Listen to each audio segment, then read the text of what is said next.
నమస్కారం అండి. డాక్టర్ మహబూబ్ శ్రీనివాస్ మాట్లాడుతున్నాను. బరువు తగ్గడానికి కానీ, షుగర్ ఉన్న వాళ్ళకి షుగర్ తగ్గడానికి కానివ్వండి, వీటన్నిటికీ మనం రైస్ మానేయమని చెప్పడం అనేది సర్వసాధారణంగా జరుగుతూ ఉంటుంది. సో, అన్నం ఎప్పుడైతే మానేయమని చెప్పామో, దాని ఆల్టర్నేటివ్ అనేది కూడా చెప్పడం అనేది మా బాధ్యత. సో, అన్నం మానేసి, అన్నం బదులు ఏం తినాలి? సో, అన్నం మానేసిన తర్వాత యాక్చువల్లీ కార్బోహైడ్రేట్స్ అంతా తీసేస్తే ఇంకా కరెక్ట్, ఇంకా మంచిది.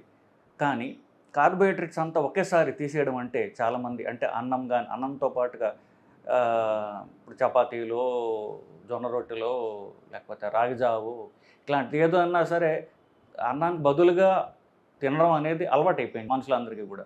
ఇది మొత్తం తీసేస్తే ఇంకా మంచిది. బట్ తీసేస్తే పూర్తి క్యాలరీస్ బాగా తగ్గే అవకాశం ఉంది. కానీ అలా చేయడం అనేది చాలామందికి వల్ల కాదు.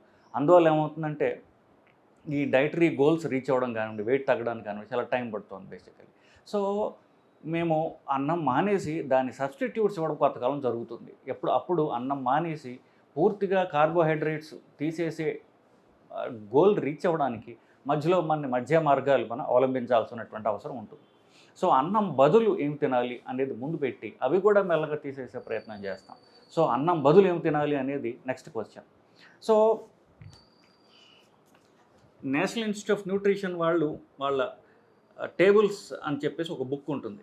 So, Indian food composition tables అని ఒక బుక్ ఉంటుంది.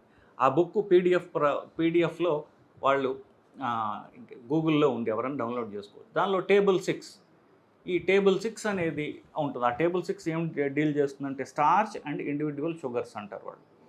సో, వీటిల్లో ఒక్కొక్క మనం తినేటటువంటి తిండి పదార్థాల్లో ఏదైతే ఎక్కువ క్యాలరీస్ ఉంది, ఏది తక్కువ క్యాలరీస్ ఉంది అని వాళ్ళు లిస్ట్ అవుట్ చేయడం అంటూ జరిగింది.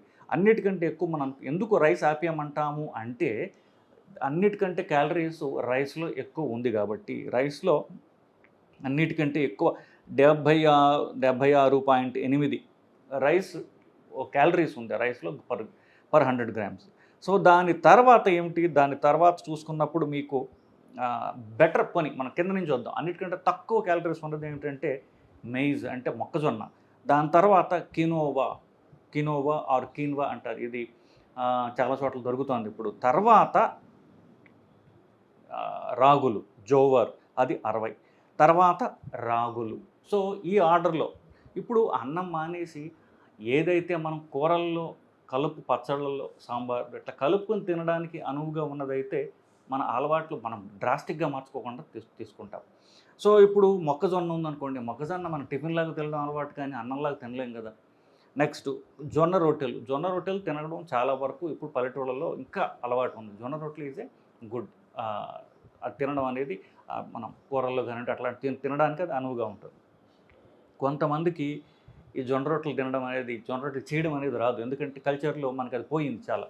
ఇప్పుడు కొత్త తరహా ఉన్నటువంటి ఆడవాళ్ళు చాలామంది జొన్న రొట్టెలు చేయడం నాకు రాదండి, రోజు కొనుక్కోవాలి, ఇట్లాంటి ప్రాబ్లమ్స్ ఉన్నాయి.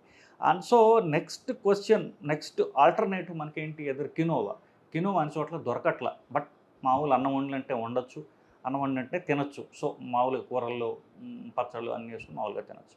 అది దొరకని పక్షంలో అన్ని చోట్ల దొరికేది చేయడం చాలా ఈజీగా ఉన్నది ఏంటంటే రాగులు క్యాలరీస్ తక్కువ ఉన్నటువంటి ఫుడ్. ప్లస్ అది చేయడానికి పెద్ద కష్టం కాదు. రాగులు ఉడకబెట్టి చేయొచ్చు, లేకపోతే రాగి పౌడర్ కొనుక్కుంటే దాంట్లో జస్ట్ మజ్జిగ కలుపుకొని రాగి జావలాగా చేసుకుని తాగేసేయచ్చు. అది రాత్రిపూట రాగి జావ తాగొచ్చు. పగటిపూట రాగి ముద్ద అని చేస్తారు చూసారు, అది చేయడం కూడా చాలా తేలిక. రాగి ముద్దలాగా చేసుకొని మామూలు అన్ని కూరల్లో కూడా అది తినొచ్చు. ఇప్పుడు మీరు రాయలసీమ ఏరియాలో అయితే రాగి ముద్ద తినడం అనేది ఇప్పటికీ చాలా చాలా ట్రెడిషనల్ అది. సో, ఆ విజ్డమ్ ఇంకా ఉన్నది. మనం రాగి ముద్ద చేయడం చాలా తేలిక. ఇంకా అది కూడా కష్టం అనుకుంటే రాగి పౌడర్ దొరుకుతుంది. జస్ట్ 4 మజ్జిగ కలుపుకొని రాగి జావలాగా తాగేసేయచ్చు. ఒక పూట డెఫినెట్గా రాగి జావ తాగితే పొట్ట ఫిల్లింగ్గా ఉంటుంది, చల్లగా కూడా ఉంటుంది. సో, రాగులు నేను చెప్పినట్లు క్యాలరీస్ తక్కువ ఉంటాయి అన్నంలో కంటే కూడా. సో, దాంట్లో మాంసకృత్తులు అంటే ప్రోటీన్స్ అనేవి అన్నం కంటే రైస్ కంటే ఎక్కువ ఉంటాయి. ఫైబర్ ఎక్కువ ఉంటుంది. ఫైబర్ ఎక్కువ ఉంటే అన్నం తిన్నంత రాగులు తినలేము. అది మనకు మంచిది. బేసికలీ కడుపు మనకి ఫిల్లింగ్గా ఉంటుందన్నమాట. అంతేకాకుండా రక్తం తక్కువ ఉన్న వాళ్ళకి, ఎముకల్లో కాల్షియం తక్కువ ఉన్న వాళ్ళకి, వీళ్ళందరికీ కూడా ఈ రాగి వల్ల మనకి ఎన్నో ఉపయోగాలు ఉన్నాయి. కొంతమందికి అన్నం తిన్న తర్వాత ఎస్పెషల్లీ చిన్నపిల్లలకి విరోచనాలు వస్తుంటాయి. అన్నం తినగానే విరోచనాలు వస్తున్నాయి. దాన్ని గ్లూటెన్ అని ఒక అన్నంలో ఉన్నటువంటి పదార్థం వల్ల చాలామందికి విరోచనాలు వస్తాయి. కానీ అది తెలియకుండా పెట్టగా వాళ్ళకి కొంత అలవాటు అవుతుంది. కానీ ఈ అన్నం తింటే విరోచనాలు రావడం పిల్లల్లో చూస్తుంటాం. సో అలాంటి వాళ్ళకు కూడా ఈ రాగి అనేది చాలా మంచిది. ఎందుకంటే రాగిలో ఆ గ్లూటెన్ అనేటటువంటి పదార్థం ఏదైతే రైస్లో ఉందో దీంట్లో ఉండదు అది. సో ఇవన్నీ చూసుకున్నప్పుడు మనకి అన్నిటికంటే ఈజీగా దొరికేది, ఈజీగా చెయ్యగలిగింది మనకి రాగి జావ, రాగి ముద్ద. అంతగా కావాలంటే ఇప్పుడు అన్ని చోట్ల ఉన్నటువంటి రాయలసీమ రెస్టారెంట్స్ చాలా ఉన్నాయి. అక్కడికి పోయి ఒక్కసారి మీరు తిన్నట్లయితే మీకే అర్థమవుతుంది. తినడానికి కూడా చాలా టేస్టీగా బాగుంటుంది తినడానికి. కాకపోతే ఈ ట్రెడిషనల్గా రాగితో చేసే రాగి ముద్దలో అన్నం కూడా కలుపుతున్నారు. అది మెయిన్ ప్రాబ్లం.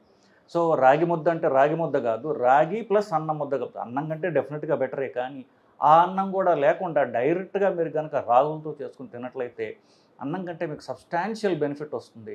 షుగర్ తగ్గుతుంది, బరువు తగ్గుతారు, టేస్టీ కూడా ఉంటుంది. ఫర్ ఎగ్జాంపుల్ జొన్న రొట్టెలు అంత టేస్టీగా అనిపించుకోవచ్చు, తినడం కష్టం కావచ్చు. పెద్దవాళ్ళకి కొంచెం పళ్ళు ప్రాబ్లం ఉన్న వాళ్ళకి తినడం కష్టం కావచ్చు. రాగి అలా కాదు. సో రాగి జావలాగా చేసుకోవచ్చు, రాగి ముద్దలా చేసుకోవచ్చు. రెండు కూడా పళ్ళు కాస్త వీక్గా ఉన్నా కూడా తినడం అనేది చాలా తేలిక. సో రాగులతో మనం ఎలాగ వండి తినడం అని అలవాటు చేసుకున్నట్లయితే మీ అన్నం ఎలాగ వదిలేయనేటటువంటి ప్రాబ్లంలో సబ్స్టాన్షియల్ సొల్యూషన్ రాగుల ద్వారా మనకు వస్తుందండి. సో రాగి ముద్ద ఎలా చేయాలి అనేటటువంటిది మీరు యూట్యూబ్లో చూడటమో లేకపోతే మీ అమ్మమ్మనో మీ నాయనమ్మనో అడిగి తెలుసుకోండి. ఇవాళ నుంచి రాగి తినడం మొదలెట్టండి, అన్నం మానేసేయండి. సో దీని ద్వారా మీ బరువు తగ్గించుకోండి, షుగర్ తగ్గించుకోండి. నమస్కారం.